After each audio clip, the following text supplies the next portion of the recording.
Pin, silakan. Oke, siap. Sebentar ya, kita kasih foto. Oke.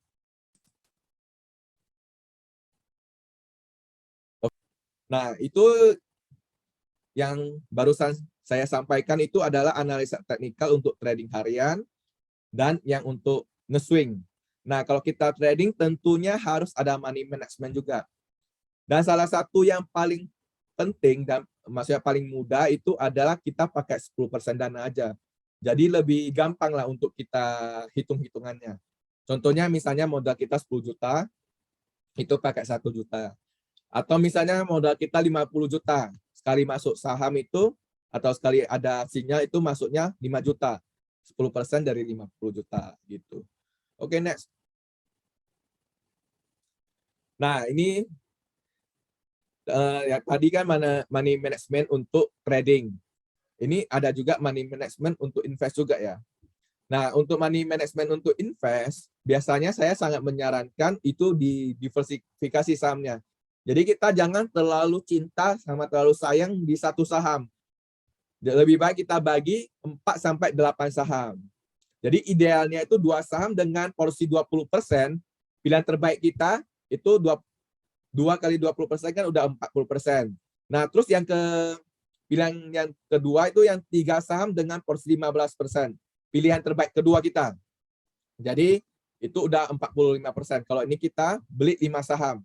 Nah, sisa 15%-nya itu untuk berjaga-jaga ketika ada terjadi krisis atau terjadi penurunan pasar yang sangat signifikan, kita bisa buy lagi di bawah gitu. Oke, next.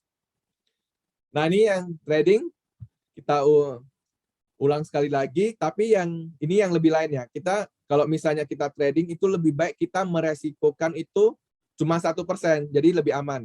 Nah, jika modal kita 100 juta, maka setiap trading hanya boleh resikokan 1 juta untuk setiap satu kali cut loss. Nah, misalkan jarak beli ke stop loss itu 10%, maka belinya itu dengan 10 juta saja. Jangan sampai kita punya 100 juta, kita beli satu saham 100 juta. Itu udah nggak ada money management ya. Apalagi pakai margin, itu lebih bahaya lagi. Cuman kalau teman-teman maksudnya udah profit ya di saham, udah ngerti banyak, udah tahu tips-tipsnya, itu kalau mau pakai margin, itu biasanya kalau dulu saya pakai margin, itu saya lebih suka pakainya waktu hari ini pakai, kan ada euforia itu, hari ini pakai, hari ini langsung jual gitu. Ataupun besok, jadi enggak sampai berlarut-larut gitu. Oke, tentunya reward sama risk-nya itu harus dijaga. Jangan kita cut loss-nya 1 juta, tapi kalau cuannya itu cuma 50.000 ataupun 100.000. Jadi harus kita perhatikan risk reward-nya itu. Oke, selanjutnya kita masuk ke analisa fundamental. Ini untuk teman-teman yang mau investasi ya. Jadi kita harus ngerti tentang fundamental. Hari ini saya akan share yang penting-pentingnya aja dan yang lebih mudah untuk dipelajari ya. Jadi analisa fundamental adalah analisa yang dilakukan terhadap kondisi perusahaan baik dari laporan keuangannya, manajemennya, serta potensi bisnis perusahaan di masa depan. Jadi kita invest itu jangan hanya lihat laporan keuangannya aja, kita harus lihat manajemennya juga, lihat potensi itu ke depannya bagaimana. Apakah dia udah go digital atau enggak. Itu juga salah satu yang paling penting gitu. Oke. 6 rahasia keuangan utama. Jadi 6 rasio keuangan pertama ini 6 yang paling saya rasa paling berguna ya. Oke, next. Yang pertama itu EPS, earning per share. Jadi kalau kita invest kan kita harus tahu satu lembar sahamnya itu bisa menghasilkan laba berapa. Jadi itu salah satu yang paling penting. Terus ada PER, price earning ratio. Jadi kita ada rasio perbandingan antara harga per lembar saham terhadap laba bersihnya. Jadi biasanya suatu perusahaan PER yang di bawah 5 itu sangat bagus. Kalau di bawah 10 juga masih oke, misalnya masih 1 digit ya. Tapi kalau dia udah minus tentunya udah nggak bagus. Dan kita harus perhatikan itu jangan hanya di satu kuartal aja, harus perhatikan beberapa tahun gitu. Terus ada PBV, Terus ada ROE. Nah, ini untuk teman-teman yang mau invest lebih long, lebih panjang, itu harus perhatikan ROE. Jadi saya udah di pasar modal itu hampir 10 tahun. Saya pelajari perusahaan-perusahaan yang bagus itu biasanya ROE-nya itu di atas 15%. Nah, tentunya ROE udah bagus, kita juga masuknya harus di timing yang bagus ketika terjadi diskon. Nah, biasanya kalau saya sarankan ke teman-teman yang mau trading, mau invest lama, itu cari saham yang ada di LQ45, itu ROE-nya itu stabil di atas 15%. Nah, ketika ada terjadi penurunan atau koreksi atau diskon, bisa masuk pelan-pelan. Jadi harus di-research juga gitu. Terus DAR ini salah satu yang paling penting ya. Jadi waktu pandemi kemarin itu banyak saham yang kena suspend. Kenapa? Karena ada kasus PKPU, jadi dia nggak bisa bayar hutang. Nah, jadi untuk teman-teman yang mau invest panjang itu harus perhatikan hutangnya juga. Nah, biasanya hutang yang perusahaan yang udah besar itu di angka 200% masih oke lah, di 2 atau di bawah 2 lebih bagus lagi. Apalagi kalau nggak ada hutang lebih bagus lagi. Nah, tapi perlu diperhatikan, seperti bank-bank itu biasanya di atas 6-7 karena uang yang masyarakat yang ditabungkan itu dimasukkan ke dalam hutang, tapi kan nggak perlu bayar bunganya terlalu besar gitu. Terus ada dividennya juga. Jadi perusahaan yang menurut saya itu bagus itu, dia ada membagikan dividen setiap tahunnya. Jadi kalau kita invest, kalau nggak ada dapat dividen, kita mau makan dari mana kalau misalnya kita pure investor kan. Jadi harus cari saham yang ada dividennya juga gitu. Next. Oke, jadi cara-cara berinvestasi itu ada banyak macam ya. Ada yang value investing, yang cari saham-saham yang lagi murah, tapi tidak murahan ya. Dan yang kedua ada yang suka saham-saham yang lagi growth. Jadi ini disebut growth investing. Memilih saham-saham dari perusahaan yang memiliki pertumbuhan laba yang cepat. Terus ada GARP investing juga. Terus ada income investing juga. Jadi yang income investing ini lebih mencari saham-saham yang membagikan dividen yang besar. Oke. Jadi kita bisa cocok-cocokkan dulu. Kita cocoknya di value investing, growth, yang GARP ini atau yang income ini gitu. Oke. Oke, yang terakhir ini psikologi. Jadi pengalaman hampir 10 tahun saya ini, psikologi ini sangat menentukan. Nah, psikologi ini harus dibangun dari kita memakai modal kecil. Nah, mengapa? Karena kalau kita awal-awal langsung modal besar, takutnya psikologi kita langsung hancur, langsung baper. Jadi langsung bisa kita bilang, yang paling mudah itu kita bilang belum apa-apa udah kena mental. Nah, jadi psikologi ini kita harus bangun dari modal kecil. Misalnya kita mulainya itu dari 100 juta. Atau kalau saya mulainya itu dari 12 juta. Nah, dari 12 juta itu kan saya belinya cuma jutaan. Pelan-pelan saya naik, misalnya 10 juta, udah bisa cuan naik 15 juta, 20 juta, 100 juta, selanjutnya sampai sekarang. Nah, jadi psikologi ini harus dibentuk dari dana kecil. Dan yang paling penting lagi kalau kita trading, agar psikologi kita terjaga, maka kita harus pakai money management. Seperti yang saya sampaikan, pakai 10% dana. Nah, tentunya kita harus cocokkan dengan sahamnya juga. Jadi kalau kita pakai 10% dana itu tidak maksudnya di saham A yang tidak langsung naik 10%, misalnya naik cuma 1-2% masih oke lah. Jadi pakai 10% dana itu akan membuat psikologi kita lebih tenang. Soalnya ngapain kita buru-buru langsung all in margin gitu, tapi kalau hati kita nggak tenang, dan itu bisa merusak psikologi kita. Oke, next. Nah, trading atau investasi bukanlah berjudi, melainkan bisnis yang dapat melipat gandakan aset dan uang kita. Jadi mindset kita juga harus sangat bagus ya di saham ini. Kalau trading kan kita jual beli juga kan, jual beli. Kalau investasi ya kita menanamkan modal kita. Jadi mindset di awal itu kita harus menanamkan bahwasanya trading ini adalah bisnis, bukan trading dan investasi ini adalah bisnis, bukan berjudi. Oke.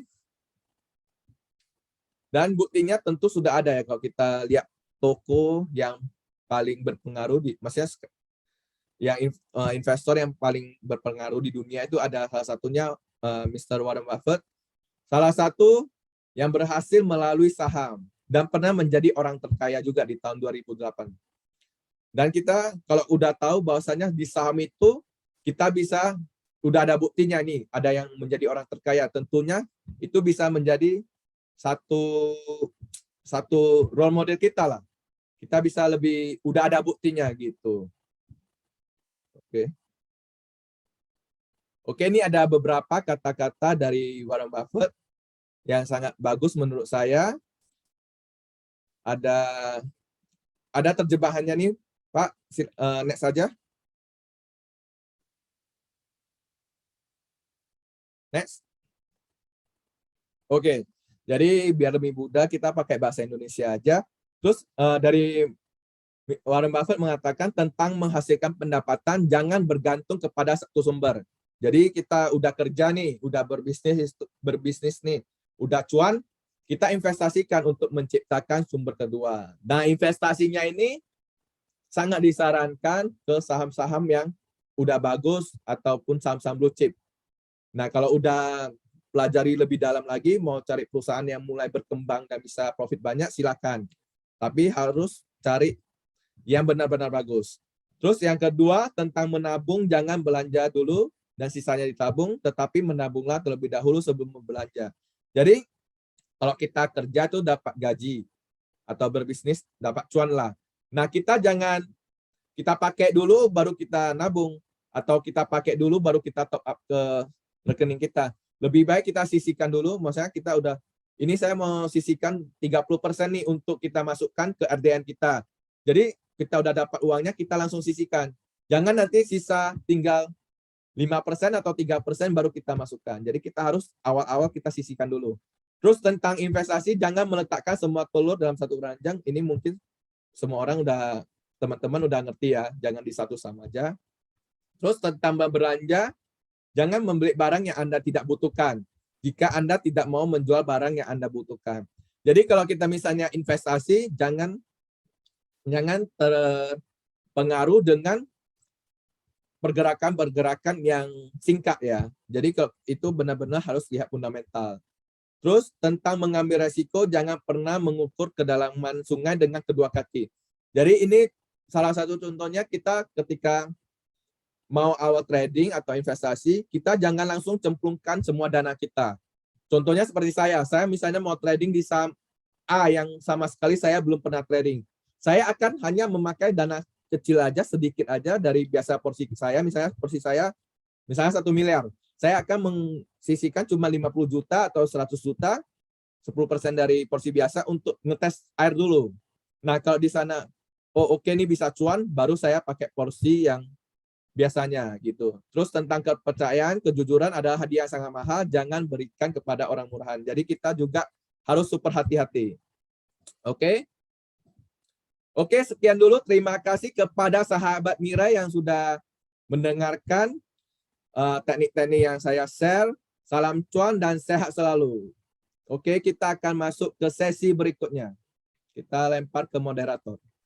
Baik. Terima kasih banyak nih, Ko Belvin. Ilmunya bermanfaat banget. Kita diajar tentang analisa fundamental, psikologi trading juga ada, technical juga ada, dan money management juga ada juga nih.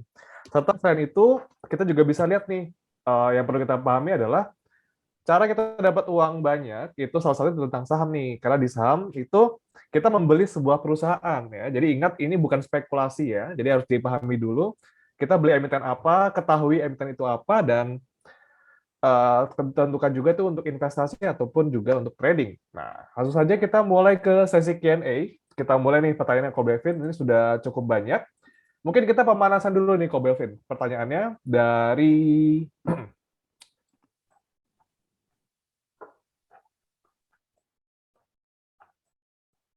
Ibu Heni, pertanyaannya nih. Ibu Heni ingin mengetahui nih tentang jadwal Ko Belvin nih. Ko, boleh kasih tahu nggak jadwal Ko Belvin setiap harinya sehingga bisa menjadi sukses sekarang? Silakan Ko Belvin. Oke, jadi jadwal saya itu seperti trader biasa ya.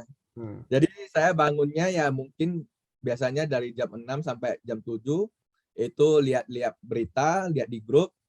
Terus jam 9 itu kan udah mulai bursa, maksudnya market udah mulai buka. Nah, itu saya pantau market terus sampai jam 11.30 untuk jadwal sekarang. Nah, itu makan siang, mandi, dan lain-lain. Terus lanjut lagi sesi 2, trading lagi, pantau market terus sampai tutup. Jadi, Waduh. itu sembari saya mantau market, saya juga screening saham yang akan saya beli di hari itu dan mungkin di hari keesokan harinya. Nah, malamnya itu biasanya saya screening lagi. Saya cari saham-saham yang mungkin yang tadi saya screening untuk itu terlewatkan, saya screening sekali lagi. Itu biasanya saya ngeceknya dari saham AALI sampai saham Weton. Jadi saya ceknya satu persatu. Memang awalnya itu memakan waktu yang banyak, mungkin 3 jam, mungkin 4 jam ya. Tapi kalau udah sering, itu mungkin setengah jam udah selesai. Nah, dan itu bukan hal yang tidak mungkin. Soalnya biasanya saya bilang begitu orang, mana mungkin saya ngecek satu-satu ada 700 saham. Nah, memang awalnya orang pikirnya begitu. Tapi kalau kita udah jalanin dan udah sering, itu bisa cuma setengah jam, 1 jam. Dan tentunya kalau kita kerja 1 jam kan masih worth it lah. Dan tentunya kalau kita ngecek satu persatu, itu bisa merasakan ya, ada feelingnya. Kita bisa nge-feel ini sahamnya, kita lihat setiap hari ini sifatnya bagaimana, kita bisa pelajari sifatnya juga gitu. Oke, berarti screeningnya bisa kita katakan Ko Belvin itu malam harinya, serta pada saat jam perdagangan juga screening juga nih Ko Belvin ya? Iya, benar. Oke. Jadi harus lihat sifatnya juga, kita harus melihat sifat suatu saham itu. Jadi baru bisa mengambil cuan di sana gitu. Nah, ada perbedaan nggak nih kok pas screening malam itu misalnya pakai indikator kah atau pas di jam trading itu pakai apa nih screeningnya nih kok gimana? Biasanya kalau ya ada perbedaan, kalau misalnya di waktu market buka itu saya screening, saya lihat bid offernya. Oke. Nah, itu saya melihat sifat di bid offernya juga. Tapi kalau untuk malam saya biasanya cuma lihat candlestick-nya aja. Yang tadi saya sampaikan, saya lagi cari yang saham saya lagi turun, terus ada pantulan. Jadi perbedaan yang signifikan dari trader pemula yang masih ya bersalahan sama yang trader yang udah pro, itu perbedaannya signifikan itu trader pemula itu cari saham yang lagi naik. Udah naik banyak, langsung ambil posisi. Nah, kalau kita yang trader udah pro, kita cari saham memang yang lagi naik banyak. Itu kan masih ada euforianya di sana, tapi kita cari ketika dia ada koreksi. Ketika ada awal pantulan itu, ketika tekanan jualnya mereda, kita baru ambil posisi di sana gitu. Jadi resikonya lebih kecil. Oke, paham. Berarti kalau di Ko Belvin sendiri berarti style tradingnya apa kok? Swing trading kah, scalping atau gimana Ko Belvin? Saya lebih ke trading harian ya. Oke. Ya, scalping sama trading harian lah di situ. Berarti kalau screening di scalping itu pakai bantuan kayak top gainers gitu atau gimana kok? Atau pure bit offer Nah, gitu? jadi saya lihatnya top gainer sama top losers. Oke. Soalnya kalau kita scalping atau trading harian, itu kan kita harus cari saham yang naik banyak juga dalam satu hari. Jadi kita harus milih sahamnya benar juga. Jangan kita trading harian, milih sahamnya saham blue chip yang naiknya cuma 0,3%. Nah, fee aja udah habis kan. Kecil, iya. Ya, jadi kita harus perhatikan itu juga gitu. Berarti kalau Kecuali di lu saham mau nge-swing beberapa hari, ya itu Oke. kita masuk saham LQ masih oke lah gitu. Berarti kalau di scalping berarti saham-saham favorit Ko Belvin yang kasarannya di bawah 200 atau gimana? Kok ada kriteria sendiri nggak? Ada kriterianya. Kalau saham untuk scalping saya paling suka harganya yang di bawah 500. Oke. Nah, jadi di bawah 500 sampai ya jangan sampai gocap lah ya. Yang masih oke lah di 55 ke atas.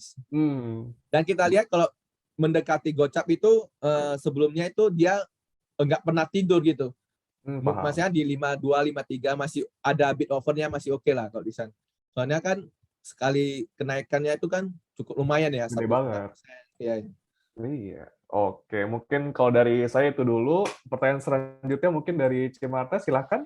Baik, terima kasih Chandra dan Belvin. Kita mau sambung nih pertanyaannya terkait dengan money management. Jadi money management itu kan salah satu hal yang penting ya, selain juga tadi psikologi trading dan juga analisa. Nah, kalau dari Belvin sendiri, dari pengalaman Belvin sendiri, money managementnya kalau untuk, nah ini pertanyaannya yang paling banyak adalah untuk scalping dan juga swing. Mungkin boleh dibantu nih Belvin untuk risk reward-nya yang pertama. Risk reward-nya gimana sih untuk scalping dan juga untuk swing? Oke, benar Bu Marta. Bahwasanya kalau kita trading scalping itu money management yang saya pakai itu biasanya 10%. 10% dari dana kita. Nah, perlu diperhatikan bid offer dari saham tersebut juga.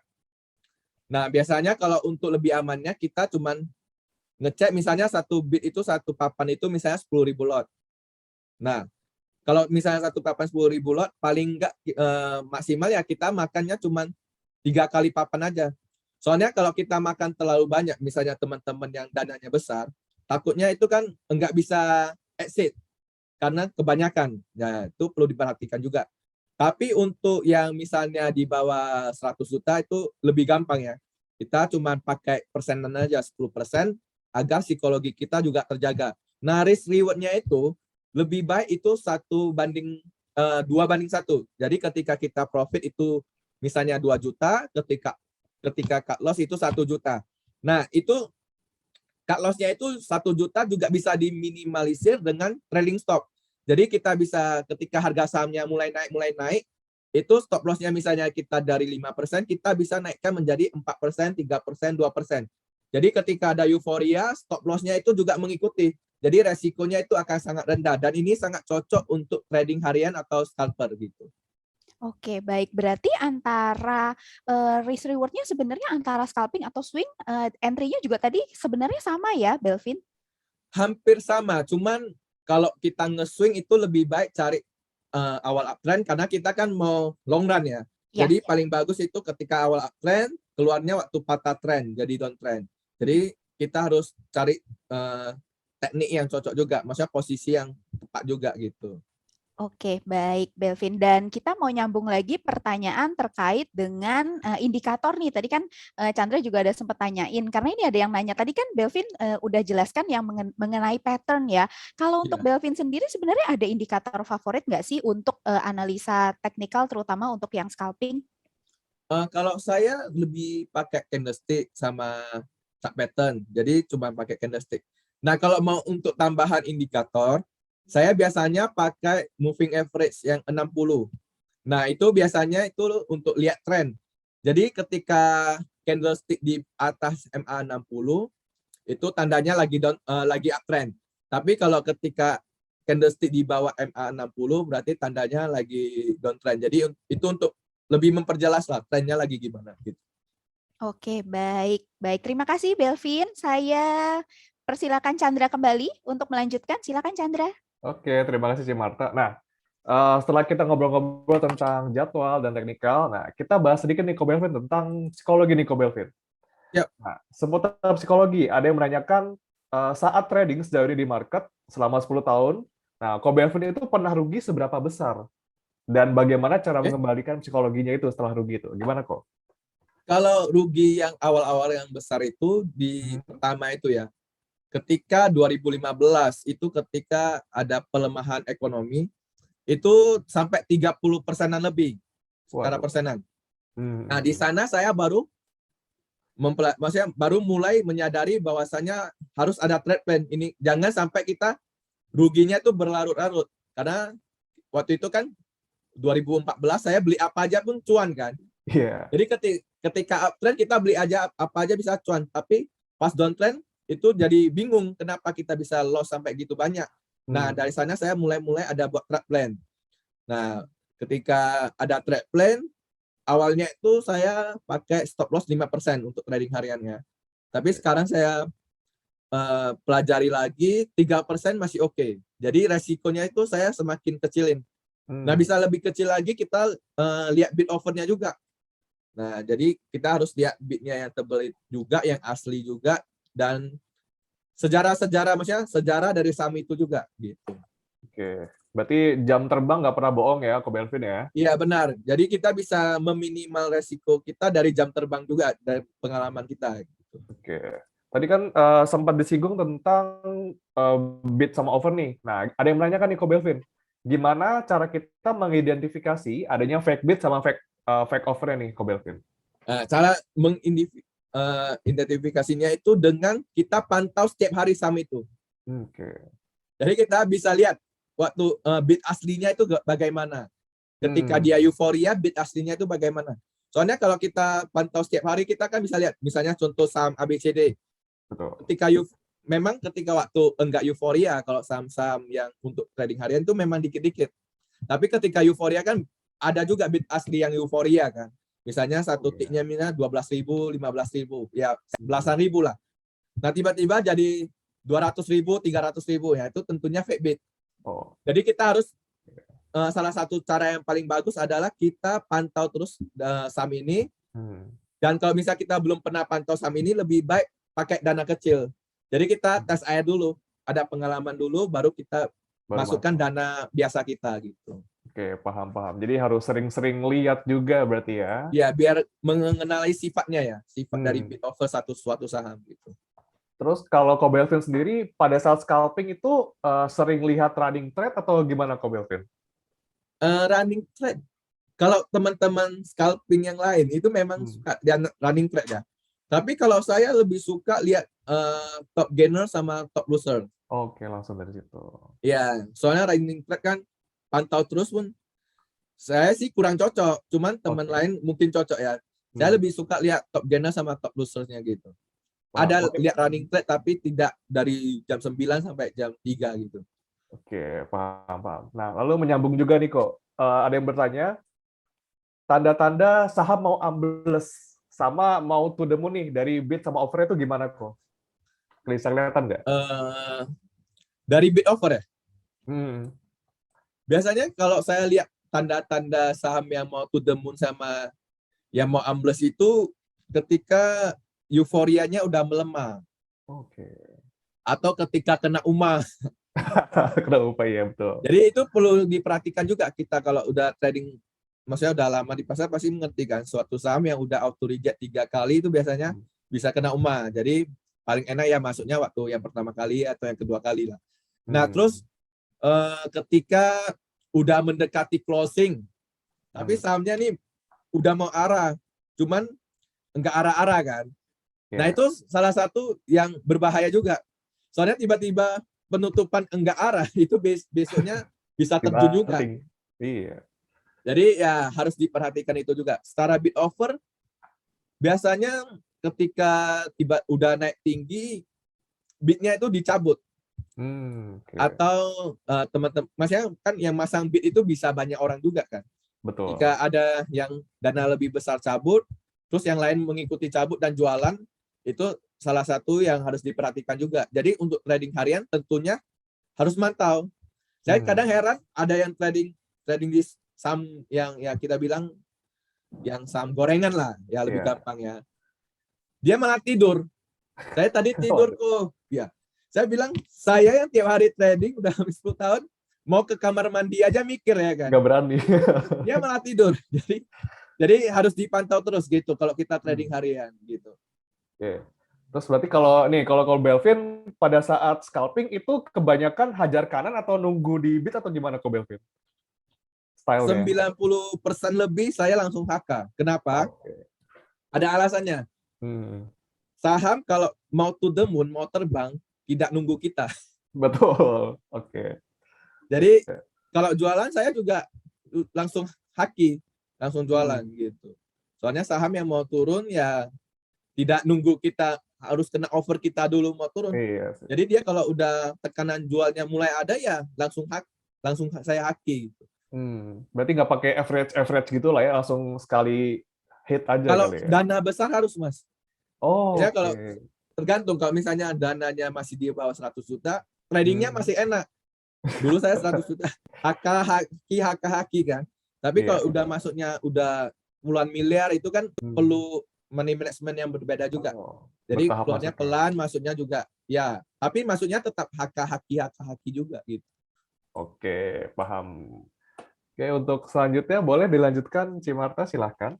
Iya, terima kasih Chandra. Belvin mau minum dulu? Aman-aman. Silakan.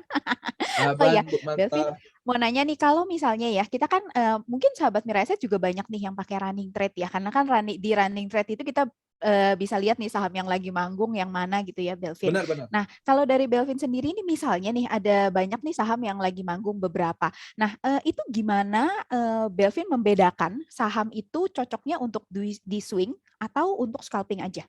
Harus lihat historinya. Jadi kita udah lihat ini lagi manggung nih kan, kita lihat historis dari saham itu. Sebelum-sebelumnya bagaimana. Nah, biasanya itu sifatnya itu akan berulang gitu. Jadi kalau kita scalping ya tetap cari saham yang naik hariannya bisa 20%-an, 30%-an dalam satu hari. Nah, kalau untuk nge-swing ya kita cari saham ketika dia uptrend itu bisa long run lah, bisa panjang gitu. Nah, menyambung tadi, karena gimana kita bisa mencari saham yang naiknya misalnya, nggak usah 20% deh, 10% aja sehari.